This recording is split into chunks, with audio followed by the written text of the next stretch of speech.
Hello student, welcome to my YouTube channel excellent success group.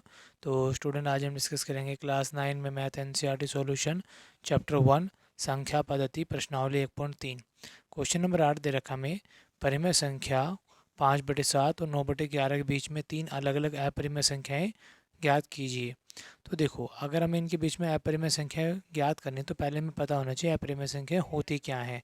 अपरिमेय संख्याएं वे संख्याएं होती हैं जिनका दशमलव प्रसार अशांत अनावर्ती का होता है, मतलब जिसमें पॉइंट के बाद में जितने भी नंबर होते हैं सारे के सारे नंबर अलग अलग होते हैं, सेम नंबर नहीं होते और नंबर कंटिन्यूली चलते रहते हैं। जैसे कि √2, √3, पाई, यानी कि वो नंबर जो पूर्ण वर्ग संख्या नहीं हो। ठीक है, बस आपको इतना ध्यान रखना, पॉइंट के बाद के जो नंबर हैं वो सेम रिपीट नहीं करेंगे और कंटिन्यूली चलते रहेंगे। तो सबसे पहले हम 5/7 इसकी एक्चुअल वैल्यूएशन क्या वो निकाल लेते हैं। तो अगर हम 5 में 7 का इसमें डिवाइड देते हैं, हमें डिवाइड जब तक देते रहना है जब तक कि आंसर में रिमाइंडर वापस 5 ना आ जाए या पूरा पूरा डिवाइड ना चला जाए। तो डिवाइड जा नहीं रहा, डेसिमल लगा लिया। देखो 7 7 जा 49, माइनस किया 1, डेसिमल लगाओ, फिर 0 उतार दिया। 7 1 जा 7, माइनस किया 3, डेसिमल लगाए 0। तो यहाँ पे 7 3 जा 21, 7 4 जा 28, माइनस किया तो डेसिमल लगाया 0। तो 7 2 जा 14, माइनस किया 6, डेसिमल लगा 0। 7 8 जा 56, कितना बच गया 4, डेसिमल लगा 0। 7 5 जा 35, कितना बच गया 5, यानी कि हमने 5 पे शुरुआत की थी और 5 ही आ गया। तो कुल मिला के हमारा जो आंसर होगा 0.714285 ऊपर आ जाएगा बार। क्यों? क्योंकि इसके बाद ये नंबर वापस रिपीट होना शुरू हो जाएगा। इसी तरीके से 9 में डिवाइड देंगे 11 का। डिवाइड हमें जब तक देते रहना जब तक रिमाइंडर वापस 9 ना आ जाए। डिवाइड जा नहीं रहा, डेसिमल लगा लिया, उतारा 0। 11 8 जा 88, माइनस किया 2, उतारा 0। 11 1 जा 11, 11 2 जा तो बड़ा हो जाएगा, माइनस किया 9, 9 आ गया, मतलब वापस ये नंबर रिपीट होना शुरू हो जाएगा। 9/11 का आंसर जो होगा वो होगा 0.81 और ये नंबर वापस कंटिन्यूली रिपीट होता रहेगा। तो यानी कि हमने इन्हीं दोनों नंबरों की वैल्यू निकाल ली है। तो हमारी जो अपरिमेय संख्या है इन दोनों संख्याओं के बीच में ही होनी चाहिए। तो यहाँ लिखते हैं अपरिमेय संख्या। बस कंडीशन यह याद रहे, इनके बीच की ही होनी चाहिए और कंटिन्यूली चलती रहनी चाहिए और उनके नंबर सेम रिपीट नहीं होनी चाहिए।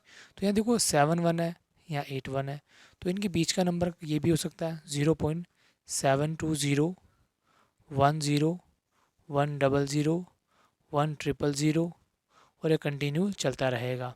पहला नंबर हो गया। दूसरी संख्या पहली होगी, दूसरी 7 1 और 8 1 इनके बीच में होनी चाहिए। तो 0.75 1 1 2 1 1 3 1 1 4 1 1 5 नंबर चलता रहेगा। इसी तरीके से अगला सवाल, ठीक है, 0.80145672434890, कुछ भी नंबर लेना, बस आप इतना ध्यान रखना नंबर सेम रिपीट, एक पैटर्न नहीं बनना चाहिए जैसे 2 3 2 3 2 3, ऐसे नंबर नहीं होने चाहिए। कुछ भी हो, सारे नंबर डिफरेंट हो, मतलब एक सेम पैटर्न नहीं लगना चाहिए, जैसे कि 2 3 2 3 ऐसे नंबर नहीं होने चाहिए। तो ये सारे कौन कहलाएंगी? अपरिमेय। और आखिर में ये डॉट जरूर डाल देना है, इससे मतलब ये है कि ये नंबर कंटिन्यूली चलते रहेंगे, रुकेंगे नहीं, और नंबर सेम रिपीट नहीं कर रहे हैं तो ये अपरिमेय संख्या कहलाएंगी। इसके बाद आता हमारा क्वेश्चन नंबर 9। 9 में देखो क्या बोला गया है। 9 में कहा पूछा गया है कि कौन सी संख्या इसमें परिमेय है और कौन सी संख्या अपरिमेय है। ये हमसे पूछा गया, बताइए कि निम्नलिखित संख्याओं में कौन संख्याएं परिमेय और कौन कौन संख्याएं अपरिमेय है। तो अब मैं आपको बिल्कुल सीधा सा लॉजिक बता दूं, जिन संख्याओं का अंडर रूट यानी कि वर्गमूल किया जा सकता है, एक हमें प्राकृत संख्या प्राप्त होती है, तो वो तो होगी हमारी कौन? परिमेय संख्या। और जिनका नहीं किया जा सकता वो होगी हमारी अपरिमेय संख्या। तो यहाँ लिख देता हूँ मैं, जितनी भी पूर्ण वर्ग संख्या होगी, पूर्ण वर्ग संख्या, एग्जाम्पल के तौर पे 1 4 9 16 25, इनका वर्गमूल करोगे, 1 का वर्गमूल 1, 4 का वर्गमूल 2, 9 का वर्गमूल 3, 16 का वर्गमूल 4, 25 का 5, 36 का 6, 49 का 7, 64 का 8। ये पूर्ण वर्ग संख्या होती हैं। इनका वर्गमूल करने पे हमेशा परिमेय संख्या ही प्राप्त होगी। कैसे प्राप्त होगी? जैसे मान लो 64 है, 64 का हमने वर्गमूल किया, कितना आया? 8। 8 के नीचे कुछ भी नहीं है, क्या माना जाएगा? 1। जिसे पी बाई क्यू की फॉर्म में लिखा जा सकता है, वो क्या कहलाएगा? परिमेय। ठीक है, तो ये तो होगी हमारी परिमेय संख्या। और पूर्ण वर्ग संख्या नहीं है, यानी इनको छोड़कर बाकी जो संख्याएं होंगी 2, 3, 5, 6, 7, 8, 10, 11, 12, 13, ये सारी संख्याएं कौन कहलाएंगी? अपरिमेय संख्याएं कहलाएंगी। ठीक। परिमेय की और भी कंडीशन है, क्या है? जिनका दशमलव प्रसार, ठीक है, थोड़ा सा मैं वापस से रिपीट कर दूं, जिनका दशमलव प्रसार शांत होगा, मतलब डिवाइड देने पे पॉइंट की बात जाके रुक जाता है, वो भी परिमेय संख्याएं कहलाएंगी। जैसे कि मैंने आपको इंट्रोडक्शन में बताया था, जिनका दशमलव प्रसार अशांत होगा लेकिन सेम नंबर रिपीट करे, जैसे 3.33333 सेम चलता रहेगा, या 0.363336 सेम चलता रहेगा, वो भी कौन कहलाएगी? परिमेय संख्या। लेकिन जिनका दशमलव प्रसार एक जैसा नहीं चलेगा, चलता तो रहेगा बट सेम नंबर रिपीट नहीं करेंगे, वो कहलाएंगी अपरिमेय संख्याएं। क्लियर? तो हम इन क्वेश्चनों को सॉल्व करते हैं जो हमें क्वेश्चन यहाँ पे दिए गए हैं। ठीक, पहला पार्ट, √23। अंडर जो 23 है ये एक अपरिमेय संख्या होगी क्योंकि ये पूर्ण वर्ग संख्या नहीं है। √23 एक, यहाँ लिख देंगे, एक पूर्ण वर्ग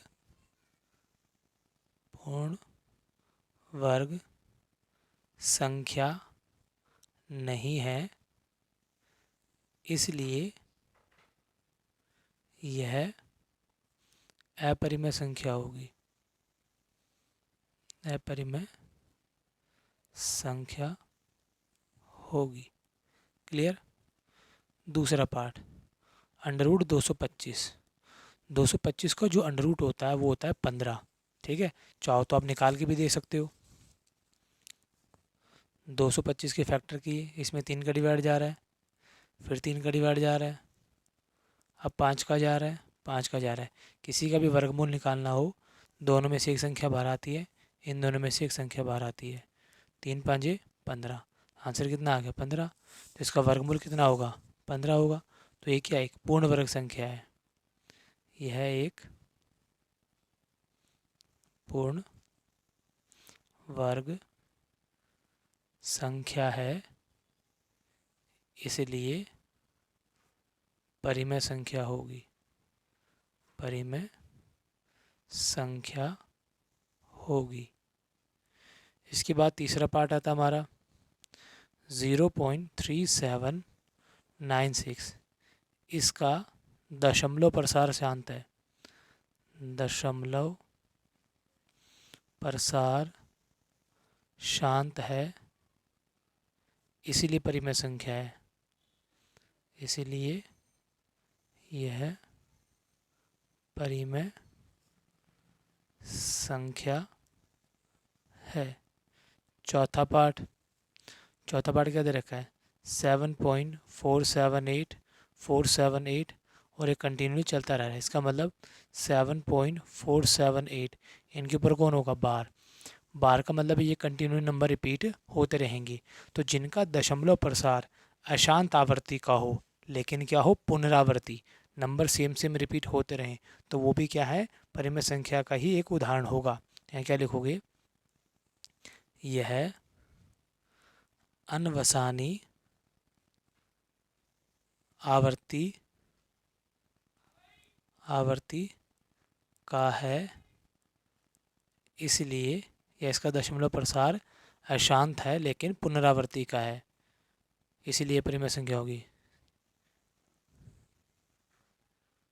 यह परिमेय संख्या होगी।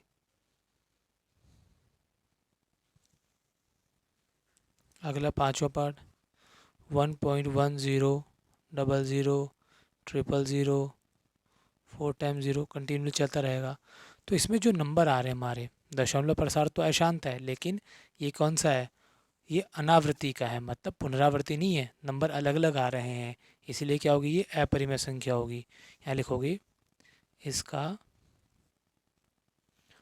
दशमलव प्रसार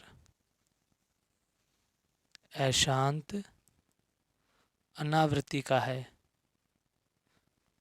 अनावृत्ति का है, इसलिए यह अपरिमेय संख्या होगी, अपरिमेय संख्या होगी। इसी के साथ हमारा ये क्वेश्चन यहाँ पे कंप्लीट होता है। उम्मीद करता हूँ स्टूडेंट हमारे द्वारा समझाए गए क्वेश्चन आपको समझ में आ गए होंगे।